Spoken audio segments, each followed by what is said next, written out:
everyone, mga guys. Ito ang gagawin ko. Papakita ko sa inyo, mag-melony ako. Ang snacks ko ngayon ay melony. Ito po yung melony, mga guys.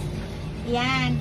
Gagawin ko siya na juice. Yan. Nilagyan ko na siya ng ice cube. Ito po yung melony ko. Yan. Diyan, lagyan ko siya ng water. Ito po, lalagyan ko na siya ng water. Yan. Ayan po yung iinumin ko ngayong snacks ko. Kasi wala po akong snacks ngayon. Yan lang po. Tapos, eto mga guys.